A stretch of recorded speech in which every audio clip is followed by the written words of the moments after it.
Inner cylinder is given by charge plus Q while the outer cylinder is earth. Hello दोस्तों, welcome to aspiring SS और CUET के इस lecture series में आपका बहुत बहुत स्वागत है।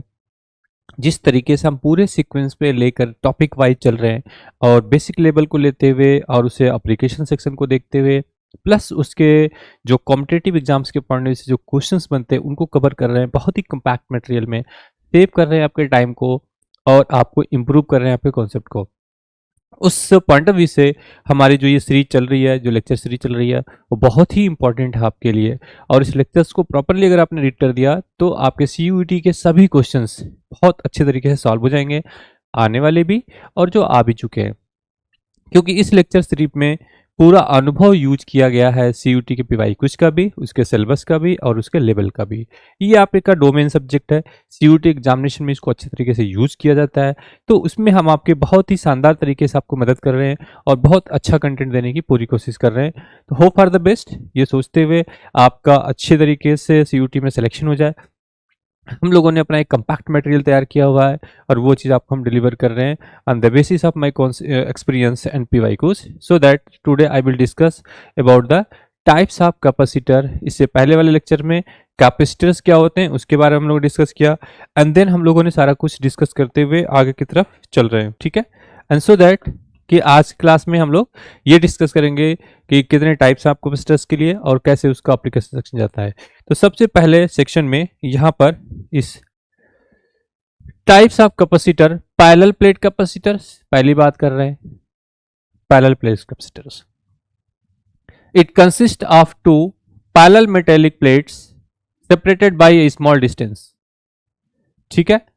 Where a is the effective area of the each plate, D is the separation between them plates, Q is the magnitude of charge on the inner side of the each plate, sigma is the surface charge density of the charge of each plate, sigma is equal to Q by A। पहले भी मैंने इसको discuss किया हुआ है।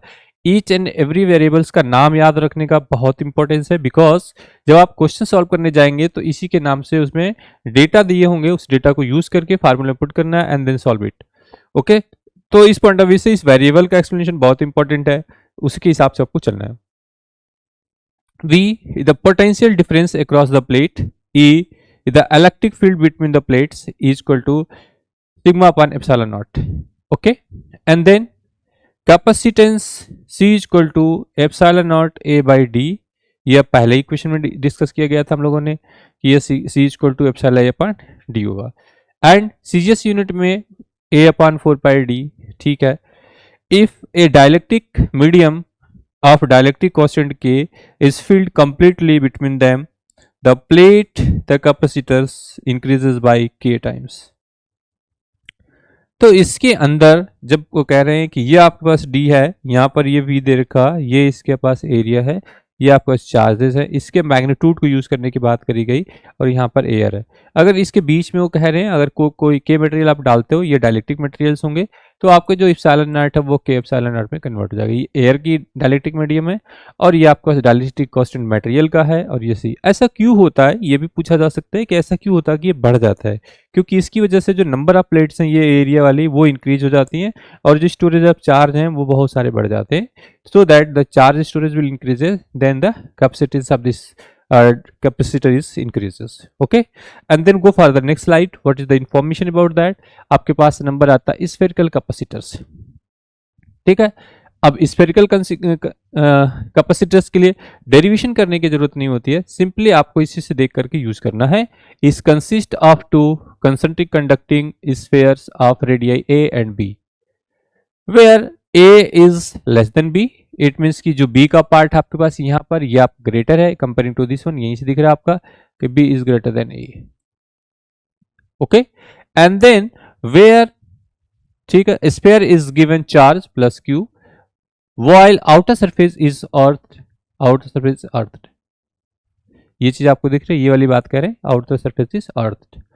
And then the capacitance C is equal to, ठीक है, C is equal to 1/4% AB upon BA, product upon difference है, जहाँ पे जो ये वैल्यूज है वो ग्रेटर है और इस ग्रेटर की वजह से ही वो उसमें से माइनस करते हैं, अदरवाइज C की वैल्यू क्या आ जाती है, नेगेटिव साथ में आ जाती और मैग्नीट्यूड लेना है तो it may be the positive. So that in CGS unit की कोई बात नहीं, 1/4 हट जाता है इसमें, और कुछ नहीं है, बट यहाँ पर A B upon this one. तो आपको याद रखना है क्या, कैपेसिटर के केस में जब आप स्फेरिकल कैपेसिटर की बात करते हो, स्फेरिकल कैपेसिटर्स के लिए, तो इस केसेस में आप सी की वैल्यू को 4πε0 A B upon B minus A, ये बात आपको याद रखनी है, ये बहुत इंपॉर्टेंट है। कई बार एग्जाम में डायरेक्टली इस फार्मूले को पूछा जा चुका है, कई बार, ठीक है। एंड सो दैट बहुत ज्यादा टाइम ना यूज करते हुए मैं फटाफट इंफॉर्मेशन लेके चलता हूं आपके साथ। The dielectric medium, dielectric constant के साथ में जो आपके पास डायलेक्ट्रिक कांस्टेंट की वो वैल्यूज क्या होंगी, के टाइम्स इंक्रीज कर जाती है। If outer sphere is given charge plus Q while the inner surface is earth, जब अंदर का सरफेस अर्थ कर देंगे, ये सेक्शन वो चीज पार्ट है जिसकी मैं बात कर रहा हूं आपको, ये बेसिक पार्ट है जो कि बुक्स में इससे डायरेक्टली दे रखा है। ये कॉम्पिटेटिव सेक्शन का पार्ट है कि वो बाहर कनेक्ट किया हुआ था, अब इसको अर्थ, इनर अर्थ को कनेक्ट कर दिया, देन व्हाट हैपन, तो इस केस में क्या होगा, then induce charge on the inner sphere is, ठीक है, क्यू डैश ए माइनस का क्यू बाई वी, ये हो जाती है, एंड देन सी डैश जो आपके पास आ रहा है वो आएगा 4πε0 B square by V minus A. ये बहुत ही इंपॉर्टेंट सेक्शन है कि जब आपके आउटर सरफेस, जब आपके आउटर सरफेस को आपने अर्थ किया था, इस केसेस में ये किया, लेकिन जब आपने इनर सरफेस को ग्राउंडेड कर दिया, ठीक है, ऊपर से, तो ये रेडियस आपके पास ए है, ये आपके पास बी है, तो इस केस में आपके पास 4πε0 B square upon B minus A, ये रिजल्ट आपके पास सी डैश का आ जाएगा। ये चीज़ आपको याद रखना है। तो दोनों डिफरेंट कंडीशंस पे डिफरेंट पोटेंशियल्स आ जाती हैं, तो इसके लिए भी आपको याद रखना है, इसको भी। तो ये नॉर्मली बुक्स में दिखते हैं, हर तरफ है ये रिजल्ट्स, बट ये वाली बुक में गिवन नहीं है। तो this is for the competitive exams, this तरह सीबीएसई एंड सीबीएसई बोर्ड में यूज कर सकते हो, जेई तक, नीट तक भी ये चले जा सकते हैं, बट ये वाले क्वेश्चन ट्रिकी हैं और थोड़ा कॉम्पिटेटिव एग्जाम्स के पॉइंट ऑफ व्यू से है, तो इसलिए आप इसका फार्मूला जरूर याद रखना कि भाई यहाँ पर ये B square upon B minus A आएगा टर्म, और यहाँ पर आपके पास क्या A B upon B minus C आएगा, ये दोनों टर्म में डिफरेंस आ जाएगा, ठीक है। So that this arrangement is not capacitor but its capacitance is equivalent to the sum of capacitance of spherical capacitor and the spherically conductor, that is C equivalent is equal to 4πε0 b square by b minus a, and this is equal to this result 4πε0 a b upon b minus का a। अगर आप LCM लेंगे तो same result दोबारा आपको मिल जाएगा ऊपर, ठीक है। And then cylindrical capacitor, cylindrical capacitor में आप देखो, it consist of two concentric cylinders of radii a and b where a is less than b, it means फिर से आपको दिखा यहाँ पर कि b is greater than a। इस सिचुएशन में इस बात को डिस्कशन करना चाहते हैं। Inner cylinder is given by charge plus q while the outer cylinder is earth, outer cylinder is earth, ठीक है। and so that the common length of the cylinder is l, then capacitance c is equal to, ठीक है, c is equal to 2πε0 l upon log e raised to b by a, ठीक है। तो logarithm आ गया इस case में जब आप सिलेंडर की बात कर रहे थे। एक्चुअल में ऐसा क्या हो रहा है कि इस तरीके का रिजल्ट आपको दिख रहे हैं, तो आपको याद रखना एक relation E equal to minus का डेल डॉट बी, ठीक है, ये रिजल्ट है। इसी रिजल्ट में आपके पास इलेक्ट्रिक फील्ड होती है, उससे आप V निकालोगे, तो V निकालने के लिए माइनस के इंटीग्रेशन ऑफ E, ठीक है, डॉट डी आर, इससे रिजल्ट निकाल रहे हो आप। और जब इसमें से आप याद करो कि जब आप सिलेंडर की बात कर रहे थे इलेक्ट्रिक फील्ड, तो लेमडा अपान 2πε0 इंटू आर, ठीक है, और 1/r का इंटीग्रेशन क्या होता है, 1/r D R equal to what, log of R. तो ये लॉगरिथम का टर्म इसी वजह से आ रहा है क्योंकि जो आपके पास इलेक्ट्रिक फील्ड गिवन है उसमें ई का टर्म आता है इस केसेस में, ठीक है। तो इस तरीके के बेसिक कॉन्सेप्ट को यूटिलाइज करते हुए बहुत शानदार तरीके से आगे को चलना है, बहुत ज्यादा डिफिनीशन और थ्योरी की तरफ नहीं जाना है, ठीक है, बहुत ज्यादा डिफिनीशन और थ्योरी की तरफ नहीं जाना, आपको बेसिक बेसिक चीजों को पकड़ के लेके चलना है। यही आपके सीयूटी के एग्जाम को क्लियर करने के लिए इंपॉर्टेंट है और यही सारे क्वेश्चंस आपको इंपॉर्टेंट है। तो जो बेसिक चीज है उसका एप्लीकेशन सेक्शन, हर बेसिक चीज उसका एप्लीकेशन सेक्शन, इसी तरीके से एग्जाम के आपको तैयारी करनी है। In the presence of dielectric medium the dielectric constant K capacitance increases by K times so that sigma dash equal to C dash equal to 2 pi epsilon naught K L upon logarithm A B minus का A. ठीक है, तो इस तरीके का result आपको याद रखने हैं।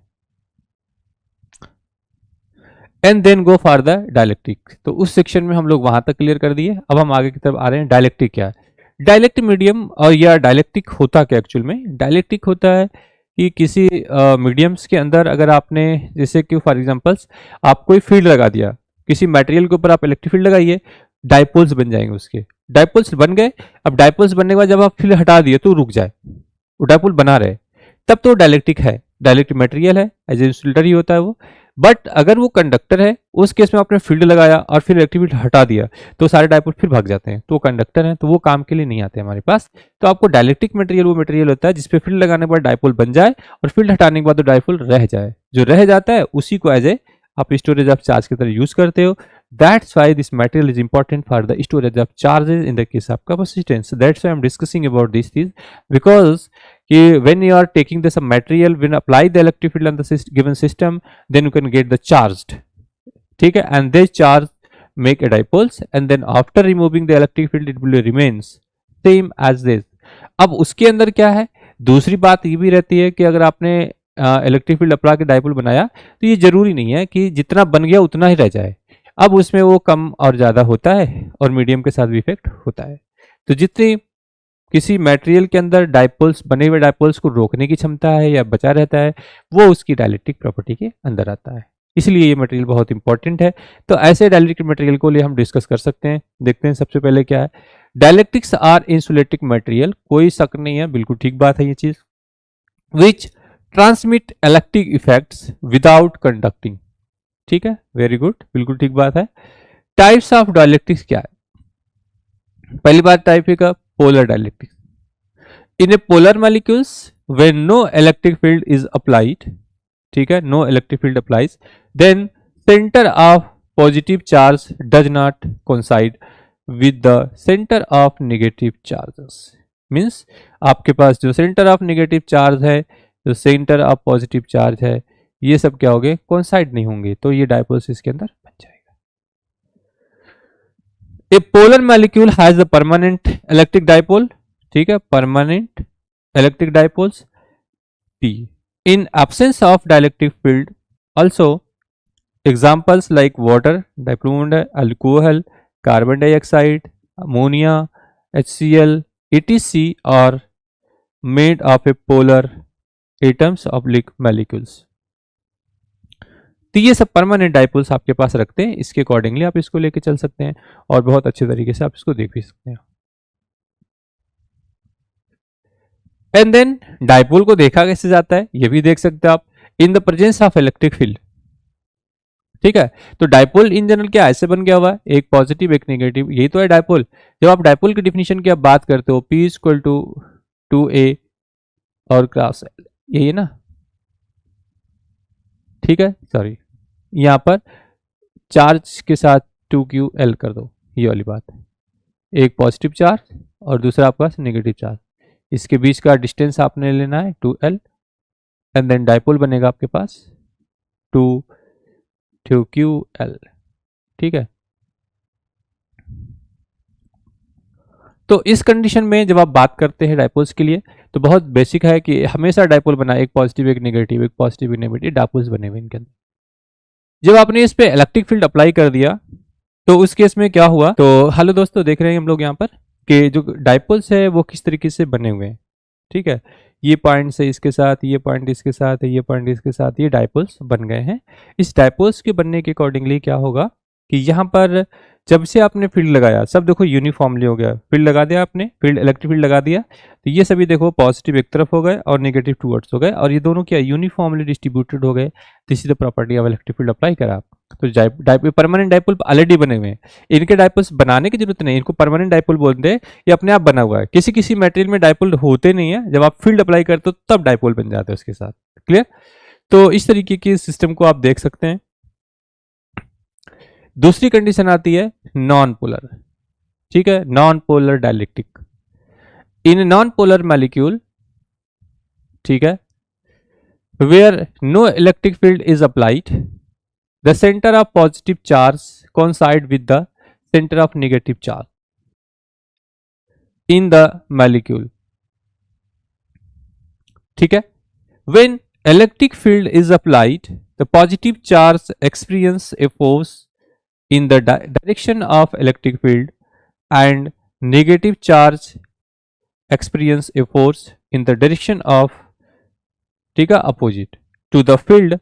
That is, molecules become induced electric dipoles. Molecules become induced dielectrics. ठीक है, देन यहाँ पर है नेगेटिव चार्ज, यहाँ पर नेगेटिव चार्ज, बीच में इसके पॉजिटिव चार्ज है और ये सिर्फ रिपल कर दिया। रिपल करने की वजह से इसमें क्या हो गया कि ये आपके पास डाइपोल्स बन गए, ये जोन आपका चेंज हो गया आपने जब इसे फील्ड लगा दिया। तो जनरली इस तरीके से था, जब आपने फील्ड लगाया तो उसमें डाइपोल में due to the presence of force it will be the repel to each other. तो ये आपके पास नॉन पोलर, जो आपके पास नॉन पोलर डाइलेक्ट्रिक्स है उनका बिहेवियर ये दिख रहा था, पोलर का उधर से दिख रहा था। अब हम देखते हैं इस केस में कि पोलराइजेशन ऑफ ए इलेक्ट्रिक, ठीक है, polarization of dielectric, it is the process of inducing the equal and opposite charge on the two faces of line dielectric on the application of electric field induce electric field inside the dielectric E1. Hence, this induced electric field decreases the main field E2 E minus EI. तो जो आपने उसमें apply करा है, देखो ये आपके पास induced electric field है और ये आपके पास अप्लाइड इलेक्ट्रिक फील्ड है। तो इन जनरल ये बात कही जा रही है कि E से वो E माइनस ई आई में कन्वर्ट हो जाते हैं जब आप उसको यूज करते हो, तो ये डिक्रीजेस करते हैं। Induced electric field will be the decreases, जो आपका प्रेजेंस इलेक्ट्रिक फील्ड है उस केस में यहाँ पर इंड्यूस हो जाते हैं। सिमिलरली आप बीच वाले पार्ट्स पे देख सकते हैं कि डाइलेक्ट्रिक कांस्टेंट क्या है यहाँ पर, ठीक है। इस केस में आप देख सकते हैं यहाँ पर कि dielectric constant after placing a dielectric slab in an electric field, the net field is decreases in that region. Here E is original electric field and E dash is the reduced electric field, so that जो आपके पास electric field है E upon E dash is equal to K, ठीक है, is called dielectric constant. तो पहले भी आपने dielectric constant के लिए बात करी थी जब हमने कहा था वहां से कि E is equal to epsilon R into epsilon not होती है, तो this is the dielectric constant, ठीक है, for air and this is for the medium. तो जो मीडियम का इफेक्ट है इसको आप इन जनरल किसी ने के एज्यूम कर रखा है, तो के इक्वल टू होगा आपका ई बाई एप्सिलॉन नॉट। तो पहले आपके पास आया था सी बाई सी नॉट, अब आ गया ई अपॉन ई डैश। इतनी सारी केसेस आपको मिलते जा रहे हैं। कई बार एग्जाम में डायरेक्टली ये फार्मूला भी आपको देखने को मिल सकता है कि सीधे सीधे आपको फार्मूला देके पूछा जाए कि क्या है इसमें। K is known as relative permittivity epsilon R और द मटेरियल ऑफ, ठीक है, specific induced capacitance SIC। K is equal to or greater than 1 for the free space, K is equal to 1 and for the conductor K tends to infinity, ठीक है। ये बात आपको याद रखना होगा, बहुत बेसिक चीजें हैं। जो पॉइंट्स आपको दिए जा रहे हैं, जो रिवीजन का पॉइंट से दिया वो बहुत इंपॉर्टेंट आपके लिए, उसके हिसाब से आपको चलना है। And so that the battery is removed, ठीक है, battery is removed and battery remain connected. ये दो कंडीशंस आपके पास दिख रही है। इस केसेस में जब आपके पास ये डी दे रखा है, एरिया दे रखी है, डायलेक्ट्रिक कांस्टेंट दे रखा है, तो इस केसेस में आपके पास देख सकते हैं कि क्वांटिटी क्या हो रही है, C dash is equal to K C dash, ठीक है, के सी, तो डायलेक्ट्रिक कांस्टेंट टाइम्स इंक्रीज कर गए यहाँ पर, ठीक है। इस केसेस में भी आपको इस चीज से मिल रही है, चार्ज यहाँ पर मिल रहे हैं क्यू और यहाँ पर के टाइम्स चार्ज मिल रहे हैं, जो आप उसके साथ कनेक्टेड कर देते हो बैटरी को यहाँ पर, और जब रिमूव करते हो तो अलग सिचुएशन है। तो इस केसेस में आप दोनों को देखिए, पोटेंशियल आपका V अपान के, डायलेक्ट्रिक कांस्टेंट की वजह से पोटेंशियल कम हो रहा है, डिक्रीज कर रहा है। इलेक्ट्रिक फील्ड देखिए वो भी कम हो रहा है, पोटेंशियल एनर्जी देखिए वो भी हो रहा है। तो पोटेंशियल एनर्जी, इलेक्ट्रिक फील्ड, ये three are the decreases when you are increasing the dielectric constant K in the given mediums. But here when applying this batteries with this, ठीक है, battery is connected with this one, in such case ये तो ठीक है, ये भी तो same है, बट इस दिस केस में आपके पास Q dash V dash V के इक्विवेलेंट है, E डैश आपका डिक्रीज कर रहा है, पोटेंशियल एनर्जी आपकी इंक्रीज कर रही है, KU। ठीक है। तो इस तरीके के बैटरी के कनेक्टेड होने से ना कनेक्टेड से जो फर्क है वो आपको दिख गया है। And now the note point is if nothing is set it is to be assume that battery is disconnected. अगर आपके क्वेश्चंस में कुछ भी नहीं गिवन है, आपके पास कहता है कि इसमें से कुछ कोई स्टेटमेंट नहीं है, तो आपको इटसेल्फ एज्यूम करना है कि battery is disconnected. Dielectric strength the maximum value of electric field और potential gradient that a dielectric material can tolerate without its dielectric broken, ठीक है, breakdown is called its dielectric strength or dielectric breakdown.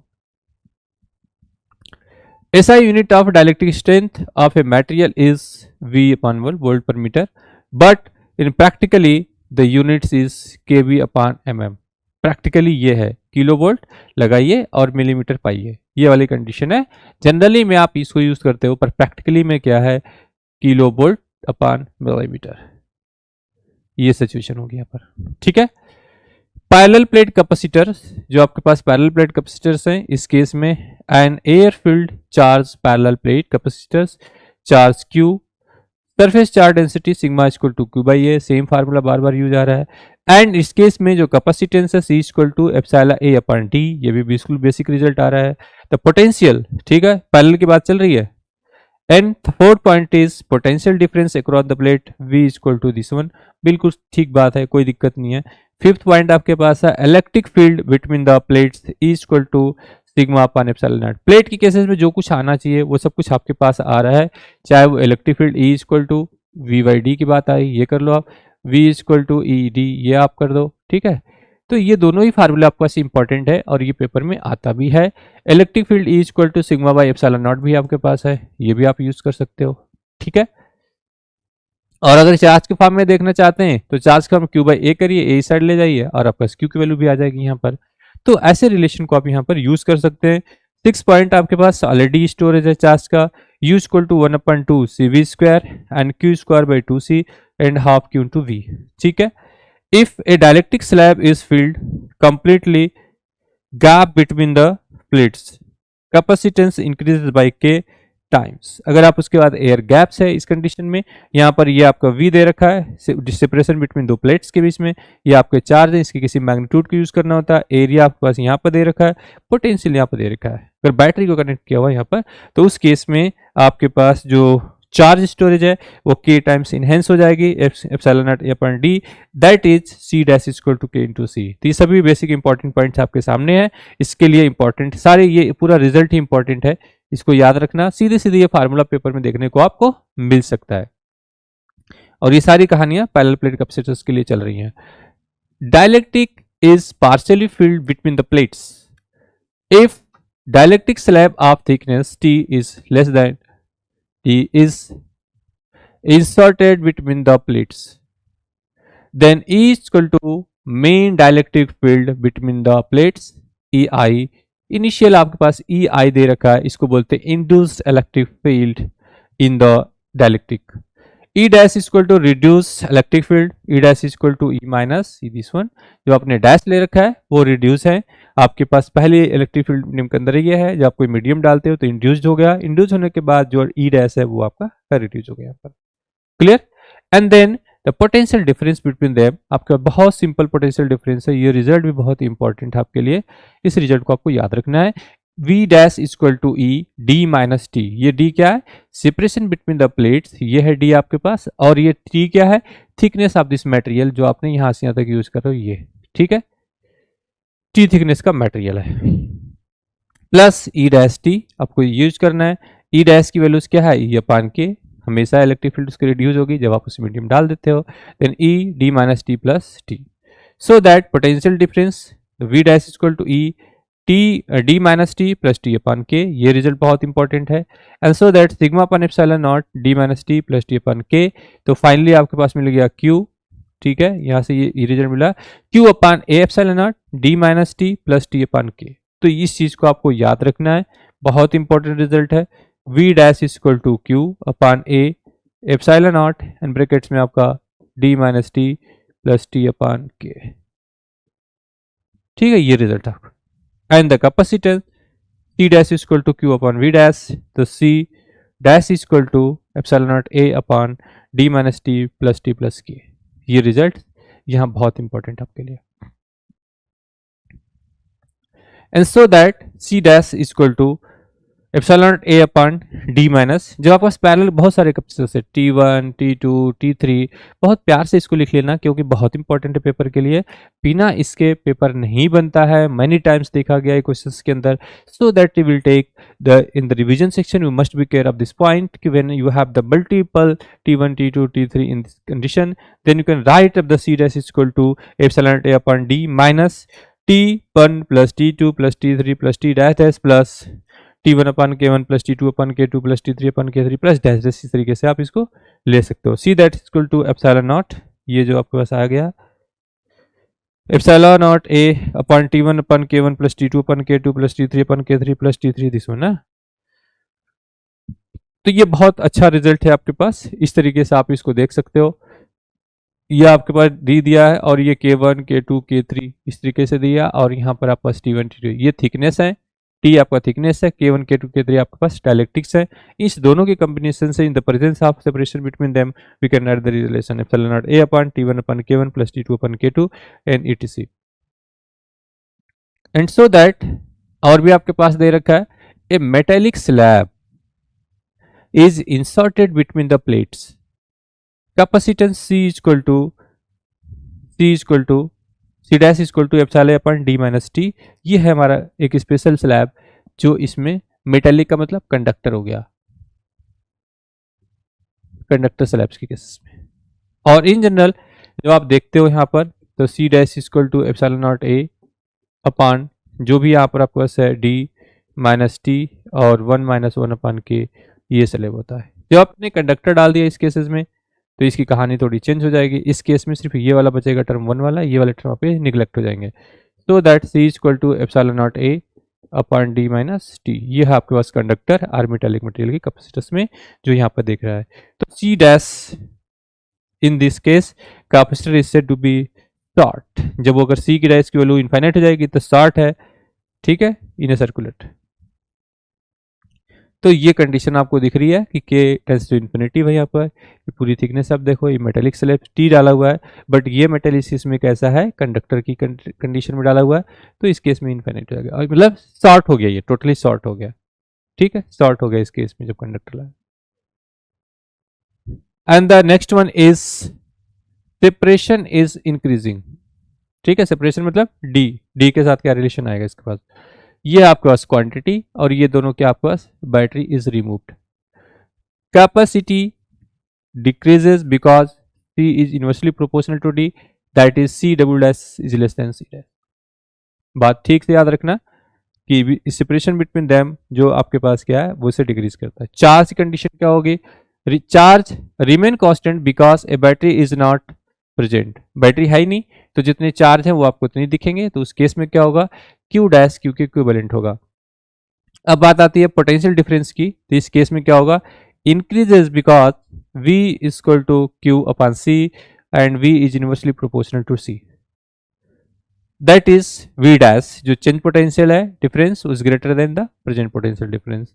Electric field की अगर बात आती है तो remains constant because E is equal to sigma upon epsilon naught, जब आप चार्ज चेंज नहीं कर रहे हैं तो इलेक्ट्रिक फील्ड भी चेंज नहीं होगी, that is E dash equal to E। तो दो चीज आपको याद रखना है कि एक चीज तो ये है ये चेंज नहीं हो रहा है, दैट्स व्हाई इलेक्ट्रिक फील्ड आपकी कांस्टेंट रह रही है। एनर्जी की बात अगर करते हैं तो energy E equal to Q square by C and that is E inversely proportional to C, means rectangular hyperbola की कंडीशन बात आ रही है इस तरीके का, तो दैट इस केस में जो चेंजेस वाले मिलेंगे वो क्या करेंगे, इंक्रीज कर जाएंगे। इनवर्सली प्रोपोर्शनल है, आपकी C की वैल्यू डिक्रीज कर रही है, यहाँ पे देख रहे हैं यहाँ से कंडीशन ये डिक्रीजेज है, तो जब आप U की value Q square by C पे जाते हो तो ये अगर आपका डिक्रीज करेगा तो ये आपका इंक्रीज करता है। तो ये बातें आपको याद रखना है एग्जाम के लिए, बहुत बड़ी बड़ी बातें नहीं है, छोटी छोटी बातें हैं, बट सारी बातें आपको याद रखनी है। इन ए सच केस, जब आप दूसरी केस को देखो, जब आपकी रिमेन्स बैटरी कनेक्टेड, ये आपकी बैटरी है, छोटे छोटे पॉइंट्स हैं, लेकिन ये पॉइंट्स एग्जाम के लिए बहुत इंपॉर्टेंट है और यही पेपर में आते हैं। ये पॉइंट्स बहुत इंपॉर्टेंट है और पेपर में यही पॉइंट्स आते हैं, इसी को आपको याद रखना है भाई। कैपेसिटी क्या होगी जब आपने कनेक्ट कर दिया तो ये डिक्रीज कर जाएगी, C dash is less than C. Charge के साथ क्या होगा, decreases because battery is present, that is Q dash is less than Q. Remaining charge Q minus Q dash goes back to the battery. ठीक है, potential difference की अगर हम बात करें तो V dash is equal to V, since battery maintains the potential difference. Electric field क्या करती है, decreases because E is equal to Q by A epsilon naught, और E आपके पास क्या है, डायरेक्टली प्रोपोर्शनल टू Q है, तो जो चेंज इलेक्ट्रिक फील्ड होगी वो भी क्या करेगी, डिक्रीज कर जाएगी। एक एक पॉइंट को हाईलाइट कर रहा हूं मैं, एक एक चीज को ब्रैकेट में डाल रहा हूं, क्योंकि इसी तरीके से पेपर में आपको देखने को मिल सकता है। E dash equal to greater than this, जो कुछ भी रिलेशन है वो देख लो। बैटरी से कनेक्ट करने के बाद कंडीशन क्या हो रही है, जब बैटरी नहीं है तो उस समय क्या आपके पास E dash equal to E रह रही है and Q dash equal to Q रह रही है। लेकिन जैसे ही आपने बैटरी को कनेक्ट किया तो बैटरी कनेक्ट करते ये कंडीशन कहाँ कन्वर्ट हो रही है, E dash is less then E। ठीक है, battery not connected and battery connected, ये क्या है, battery not connected and battery connected.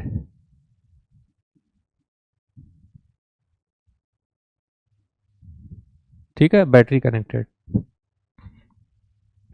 अब इसके बाद ये जो वैल्यूज है जब वो कनेक्टेड होती क्या हो रही थी, इंक्रीज कर रही थी, बट इस केस में क्या होगी, डिक्रीज कर जाएगी, क्योंकि U इज प्रोपोर्शनल टू, ठीक है, U dash is proportional to, यहाँ पर क्या है, V होगा सर। तो जैसे ये वैल्यूज आपके पास इंक्रीज करेगी तो सारी values since remain the constant, potential difference the constant रहेगी यहाँ पर। ठीक है, तो यहाँ पर U is proportional to C, ठीक है, C, तो इसके हिसाब से ये डिक्रीज कर गई, आपका potential energy will be the decreases because C will be the decreases. Okay, जैसे कनेक्ट किया आपने सिचुएशन चेंज हो गई। Now one more is separation is decreasing. ठीक है, पहली कंडीशन आपके पास है क्या, क्वांटिटी, दूसरी कंडीशन क्या आपके पास, बैटरी इज रिमूव्ड। बहुत इंपॉर्टेंट सेक्शन, बहुत ही एक एक पॉइंट्स आपको ऐसे 6 और 5 पेज ऐसे मिलेंगे जिसमें आपको सिर्फ प्रोपोर्शनलिटी देखनी है, डिपेंडेंसी देखनी है। जब आपके पास कैपेसिटर्स के साथ बैटरी कनेक्टेड है या कैपेसिटर के साथ बैटरी डिसकनेक्टेड है, इस केस में मटेरियल के अंदर डाला हुआ है, वो मटेरियल कैसा, डाइलेक्ट्रिक है या मेटेलिक है, ये सिचुएशन को डिफरेंस करते हुए एक छोटी सी लिस्ट आपको तैयार करना। ईच एंड एवरी पीपीटी आपको रिप्रेजेंट कर रही है कंटेंट, वहीं से आपको बना के आपको एक्सप्लेन कर देना। एंड सो दैट कि इस सिचुएशन में आप क्या कह सकते हो, capacities increases because C is inversely proportional to D, that is C dash is greater than this one। ठीक है, एंड चार्ज की बात करता हूं तो remains constant because battery is not present and Q dash is equal to Q। ठीक है, potential difference की अगर बात करते हैं तो इसमें decreases because V is equal to Q by C and V is proportional to 1 upon C।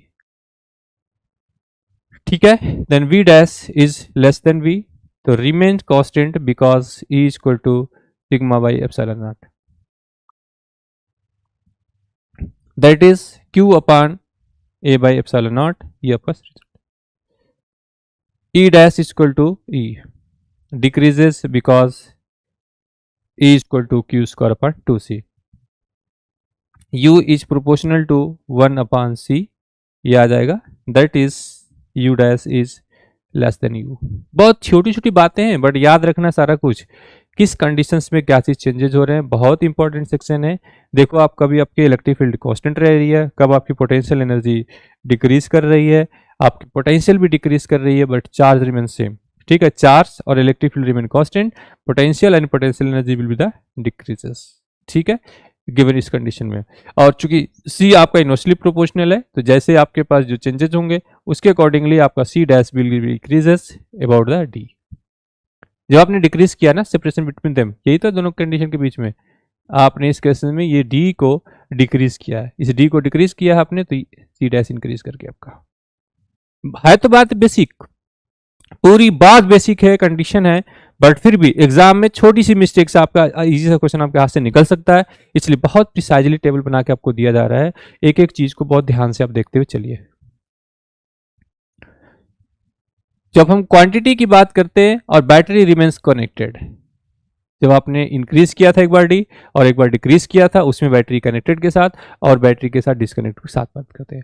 अब बैटरी आपके पास कनेक्टेड है, इस केसेस में पहले बैटरी कनेक्टेड नहीं थी, तब सिचुएशन क्या हुआ, तो अभी भी यहां पर आप देख सकते हैं कि सी डैश आपका इंक्रीज कर गया, क्योंकि inversely proportional to D decrease करा तो इंक्रीज कर गया बैटरी कनेक्ट करने के बाद में। Increases because battery is present. Okay, Q dash, जब आपका चार्ज इंक्रीज कर गया तो आपकी इलेक्ट्रिक फील्ड भी इंक्रीज कर जाएगी। तो इस केसेस में आपको ये देखने को मिल सकता है, क्योंकि चार्ज के साथ इलेक्ट्रिक फील्ड डायरेक्टली प्रोपोर्शनल है, ये दोनों ही चीजें बढ़ गई। जब वो बैटरी नहीं कनेक्टेड थी तो ये भी कांस्टेंट था, तो वो भी कांस्टेंट थी। जब आपके पास बैटरी कनेक्ट हो गई तो चार्ज इंक्रीज हो गया, यहां भी इंक्रीज हुआ तो यहां भी इंक्रीज हुआ। यही बात आपको याद रखना है इस कंडीशन में। बट पोटेंशियल डिफरेंस क्या होगा आपके पास, वो कांस्टेंट है। इन सच केस आपके पास ये जो वैल्यूज है यहाँ पर, चूंकि सी डैश आपका इंक्रीज करा है, तो इस केसेस में आपके पास चेंज वाले इंक्रीज कर जाएंगे यहाँ पर। जस्ट कनेक्टेड, पिछले वाले स्लाइड में देखा आपने, ये चीज उल्टी एक कांस्टेंट थी, ये और ये चीज, अब यहां पर क्या है, वो चीज को रिवर्स हो गई, चेंजेस आ गए यहां पर, बिकॉज आपने इस टी की वैल्यू को चेंज कर दिया है। तो केयरफुली एक एक पॉइंट्स को आपको याद रखना है, एक एक पॉइंट्स को नोट करते हुए चलना है। इतना सही पेपर में आएगा, इतना ही से आपको ठीक करना, और कहीं पे कोई दिक्कत नहीं आनी है। Force between the plates, electric field on one plate due to other plate is equal to sigma upon 2 epsilon naught. Thus force F equal to Q into E, इसके accordingly F equal to minus sigma A into sigma upon 2 epsilon naught. In such case आपको ये force का result याद रखना है। इस force में जो वैल्यूज आपके पास गिवन है वो Q square upon 2 epsilon not into A, ठीक है, ये रिजल्ट बहुत इंपॉर्टेंट है, इसको याद रखना। इवन यहाँ पे आपके पास गिवन है the force is proportional to A and force is proportional to 1/A। इस केस में आपके पास surface charge density sigma constant है, और इस केस में आपका कांस्टेंट क्या है, चार्ज कांस्टेंट है। जब आपका चार्ज कांस्टेंट होगा तो यही फोर्स आपका 1/A पर डिपेंड करेगा, लेकिन जब आपके पास सिग्मा कांस्टेंट होगी तो फोर्स आपके पास डायरेक्टली प्रोपोर्शन इस पे काउंट हो जाएगा। क्लियर? इन सच केस जब आपके पास एनर्जी डेंसिटी की बात चल रही है यहां से, then potential energy per unit volume is called energy density, ठीक है। And then energy density is equal to E upon, ठीक है, volume upon energy upon volume, and so that 1/2 CV square upon AD, 1/2 epsilon naught A into D into V square upon A into D, तो 1/2 epsilon V upon D का whole square, and in such case 1/2 epsilon naught E square. तो normally जो energy density की बात करते हो आप E upon V की values, and this is important for U, या U अपॉन V कह सकते हो, ये वॉल्यूम वाला भी है। This is equal to 1/2 epsilon naught E square. ये बहुत इंपॉर्टेंट रिलेशन है, ये बहुत ही इंपॉर्टेंट रिलेशन है, और उसके अकॉर्डिंग ही आपको चलना है। 21 the combination of capacitor, combination of capacitor, series combination, ठीक है, charge on each capacitor remain same, V equal to V1 plus V2 plus V3, ठीक है, and second is 1/C equivalent equal to 1/C1 plus 1/C2 plus 1/C3। The combination of this charge will become this one, very unique. तो इस cases में 1/C1 के power -1 C2 C2 C3 and then we get 1/C equal to this one, ठीक है। I was discuss the same series solution in my previous lectures where I am discussing about the relation between these series and parallel combinations, and their series combination is nothing but the 1/C1 plus 1/C2, so that we can take the C equal to, ठीक है, C1 C2 C3 upon C2C3 plus C3C1 plus C2, ठीक है, and C1, इस तरीके कर सकते हो। And same जब आप charge is connected, V is inversely proportional to 1/C and U is inversely proportional to C. The potential energy and potential both are inversely proportional to C when this charge is combination is reached. Okay.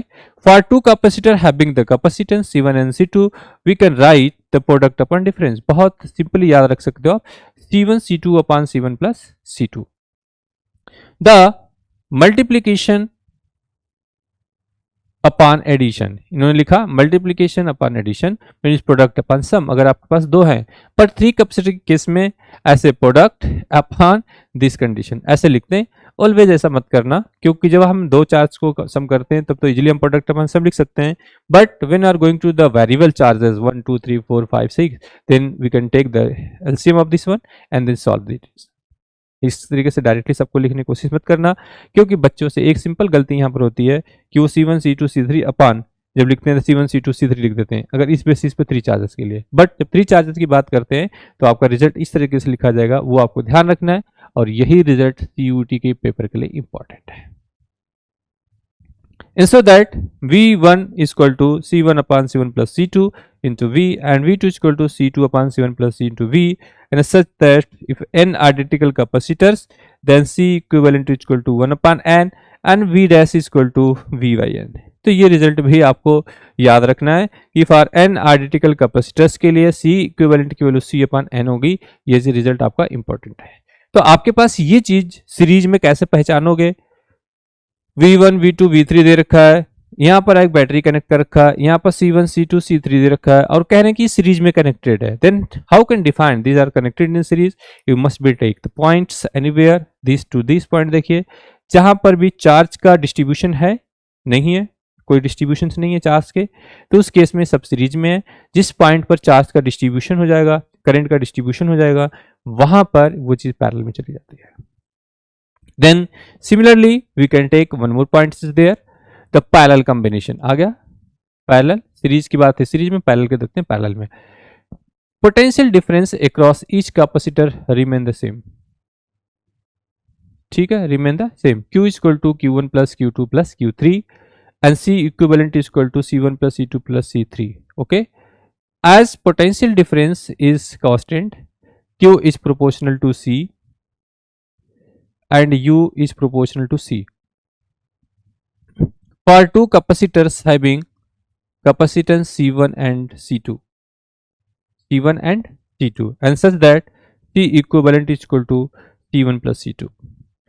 तो जैसे ही directly आप इस चीज को connect करते हैं series और parallel combination के साथ, तो दोनों ही साथ साथ कनेक्ट हो जाते हैं। मैंने पिछले ही क्लास में बताया था आपको कि जब C is equal to Q upon B ये रिलेशन है, इससे जब आप सीरीज और पैरेलल में जाते हो तो पैरेलल भी आपका कांस्टेंट होता है। ठीक है, तो पैरेलल के केस में आप क्या लिखते हो, C V is equal to C1V plus C2V constant की वजह से, तो C is equal to C1 plus C2। यहाँ पर क्या आपके पास कांस्टेंट है, potential.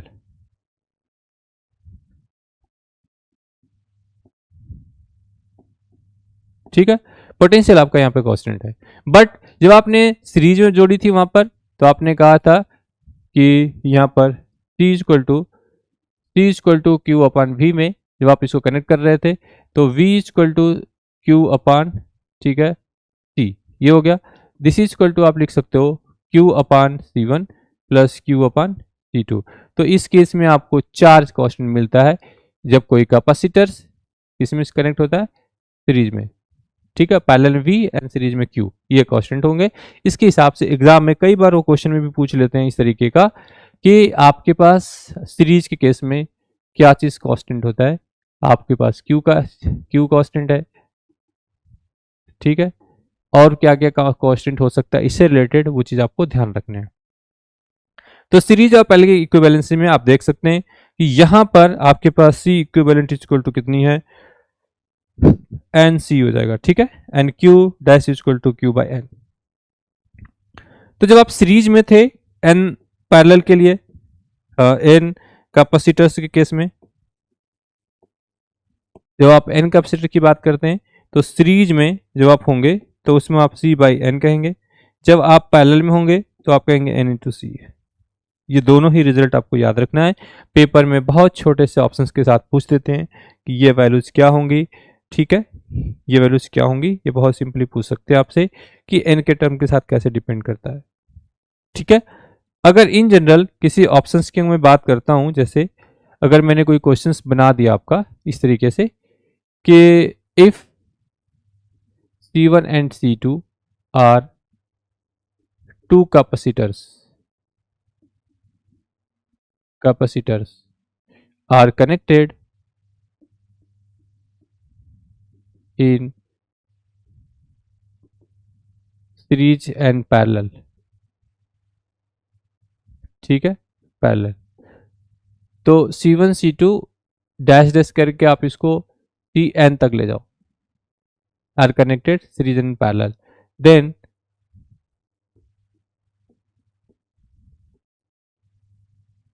Equivalent capacitance for series and parallel combination respectively, ठीक है। तो इस केस में ऑप्शन आपके पास होगा NC और C बाई N, बोथ होगा NC NC, C होगा C by N C by N, D होगा, ठीक है, C बाई N और N to C।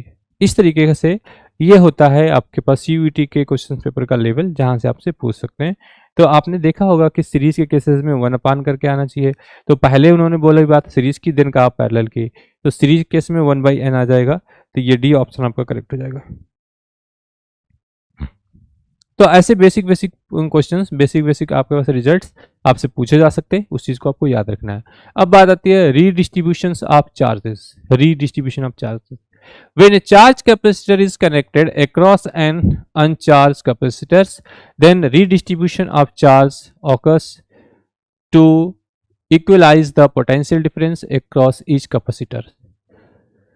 Charge on capacitor redistributed and new charge on this one, जो आपकी बात चल रही है कि चार्ज का डिस्ट्रीब्यूशन कैसे होगा, then will be Q dash equal to Q C1 upon C1 plus C2, Q2 dash equal to Q C2 upon C1 plus C2। यहाँ पे ये टोटल चार्ज है और ये दोनों कैपेसिटर्स हैं, C1 और C2 की तरह रिजल्ट होगा यहाँ पर, और ये बात है आपका C। तो रीडिस्ट्रीब्यूशन कैसे होंगे इस चार्जेस का, जब कनेक्ट करोगे बैटरी, तो कॉमन पोटेंशियल V जो आपके पास होगा वो क्या होगा, V Q1 प्लस Q2 अपान C1 plus C2 directly connect किया है, एंड देन Q वैल्यू रखा है यहाँ पर C1 V1 plus C2 V2 अपान C1 प्लस C2, दोनों के कनेक्ट करने हैं और लिख देना है। एंड जो एनर्जी लॉस है इस दोनों के बीच में पोटेंशियल एनर्जी का, वो प्रोडक्ट अपान 2 C1 plus C2 into V1 minus V2 का होल स्क्वायर। ये रिजल्ट पेपर में कई बार पूछा जा चुका है, C1 C2 अपान 2, ठीक है, C1 प्लस C2, ठीक, एंड V1 माइनस V2 का होल स्क्वायर। ये आपके पास लॉस ऑफ पोटेंशियल एनर्जी है, ये पेपर में देखने को मिल सकता है, ठीक है, इस तरीके का। या इस पे बेस्ड कोई एक छोटा सा न्यूमेरिकल भी आ सकता है जिसको आप इसको यूज कर सकते हो, तो आप चाहो तो इसको ओपन भी कर सकते हो, ओपन करके भी फार्मूला लिख सकते हैं कई बार, V1 माइनस V2 का whole square, it means V1 का स्क्वायर प्लस V2 का स्क्वायर माइनस 2 V1 V2। कई बार ऐसे भी देखने को मिल सकता है कि वो यहाँ से भी लिख सकते हैं, अदरवाइज अगर वो सीरीज कॉम्बिनेशन है तो इसका एक रिजल्टेंट रिजल्ट भी लिख सकते हो आप, जिसको C इक्विवेलेंट लिखते हो, so that you can check it. The two capacitors of capacitance C1 and C2 are charged to potential of V1 and V2 respectively. After the disconnecting from batteries, they are again connected to each other with reverse polarity, that is positive plate of a capacitor connected to the negative plate of others. Therefore, the common potential is V equal to Q1 minus Q2 upon C1 plus C2 equal to C1 V1 plus C2 V2. That's why this the positive sign is here, so that you can connect it. ठीक है, तो इस दोनों के पास resultant जो आपके potential V दिख रहा है, V इक्वल टू आपका C1 V1 plus C2 V2 अपान C1 प्लस C2, ये मिल जाएगा रिजल्ट। ठीक है, तो ये रिजल्ट आपको याद रखना है, बहुत सुंदर रिजल्ट है, बहुत इंपॉर्टेंट रिजल्ट है। ठीक है, इस तरीके से आप चल सकते हैं। Now examples based on grouping of capacitor, बहुत इंपॉर्टेंट सेक्शन है, बहुत इजी है और बहुत टेक्निकल भी होता है यहाँ पर। Suppose equivalent capacitor is to be determined in the following network between the points A and B. A and B के साथ आपको इक्विवेलेंट बता देना।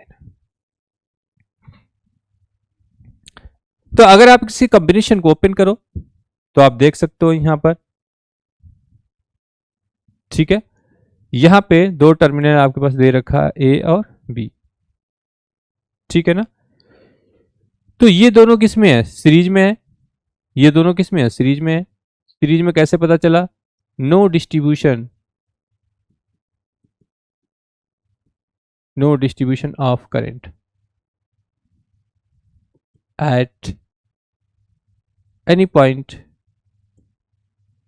बिटवीन, ठीक है, इस दोनों के बीच में नहीं है। तो आप इस दोनों को सीरीज में करेंगे तो कैपेसिटर को सीरीज में जोड़ना है, तो प्रोडक्ट अपन सम 2 माइक्रोफैराड, और आपके पास ये दोनों किस में आ जाएंगे, पैरेलल में। तो पैरेलल में क्या होगा, इक्विवेलेंट दिस वन, ठीक है। इसमें टर्मिनल में भी कोई डिस्ट्रीब्यूशन है नहीं है, ठीक है, ये दोनों पैरेलल में आ जाएंगे क्योंकि ये इसके साथ है और ये इसके साथ।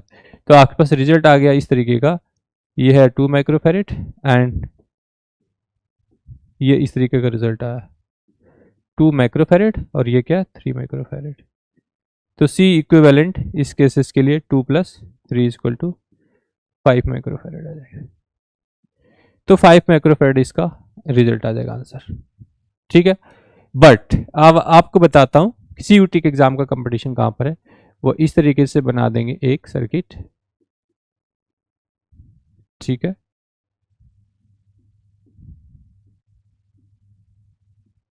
और यहां पे पूछेंगे ए और बी के साथ, तब सी है, सी है, सी है। तो ऐसे क्वेश्चंस को करने के लिए आपको थोड़ा पेशेंसफुली करना पड़ेगा। आप ये देखो कि इसके पैरेलल में कोई कैपेसिटर नहीं है और यहाँ पे कैपेसिटर दे रखा है, इस पॉइंट टर्मिनल के बीच में कोई भी करंट फ्लो नहीं करेगा, इस बीच में कुछ भी करंट फ्लो नहीं करेगा, डायरेक्टली इसके साथ चला जाए, ठीक है, इसके बीच में कुछ नहीं है। So that this will be the neglected and then C A B equivalent equal to, ये तो आपके पैरेलल में, ये आपके C plus equal to C, बस बी केयरफुल। ये CUT का क्वेश्चन है, इसी तरीके के क्वेश्चन पेपर में आते हैं, आप इसमें से बचा के चलना, ठीक है। एंड देन होपफुली कि आपके पास ये सारे जो क्वेश्चंस हैं वो देखते रहना बहुत केयरफुली। अगर आपका इस तरीके का रिजल्ट दिया हो एक सीरीज में, इस तरीके से क्वेश्चन दे रखा है ए और बी, ठीक है, और सभी C है, तब तो अलग बात है। इसके केसेस में क्या करोगे आप, इन दोनों को जोड़ दो 2C + C, तो C इक्विवेलेंट इक्वल टू, ठीक है, ये 2C। तो 2C के साथ इसका क्या होगा, सीरीज कॉम्बिनेशन, तो 2C × C अपॉन 2C + C, this is equal to 2C² upon 3C। तो यहाँ से कैंसिल आउट हो गया, तो 2/3 × C, ठीक है, 2/3 × C। तो ये आपके आंसर आ जाएंगे। तो इस केसेस में ये आंसर आ जाएंगे, लेकिन इस केस में ये आंसर मत करना, इसलिए मैंने दोनों साथ साथ करा रहे हैं। ये एग्जाम्पल आपका अलग है और ये एग्जाम्पल आपका अलग है, इस दोनों एग्जाम्पल को डील करने का तरीका अलग है। और ऐसे ही क्वेश्चन, इसी लेवल के क्वेश्चन एग्जाम में पूछे जाते हैं, सिंपल कैलकुलेशंस वाले होते हैं और सिंपल सिंपल इंपॉर्टेंट पॉइंट्स होते हैं, इसके अकॉर्डिंगली आप इसको यूज कर सकते हो। तो दैट हम लोग चलते हैं एक और क्वेश्चन की तरफ। जब हम कॉम्बिनेशन देख ही रहे हैं तो बहुत सारे क्वेश्चन की कॉम्बिनेशन देखते हैं, इस क्वेश्चन में हम इसको सॉल्व करने की कोशिश करते हैं। ये टर्मिनल आपका ए और बी दो टर्मिनल दे रखा है, इसी टर्मिनल के हेल्प से हम इसे सॉल्व करने की कोशिश करेंगे। देन फर्स्ट ऑफ ऑल जो आपके पास गिवन है, ये पार्ट्स, जो दोनों ये वाले पार्ट्स हैं, इसी दोनों पार्ट्स को इन्होंने पहले सॉल्व किया। तो ये दोनों किस में, दोनों सीरीज में है, तो प्रोडक्ट अपॉन सम, ठीक है, कर लो आप इसको, ठीक है। ये दोनों किस में है, सीरीज में, तो ये आपका आएगा प्रोडक्ट अपॉन सम 3। तो ये होगा 36/12,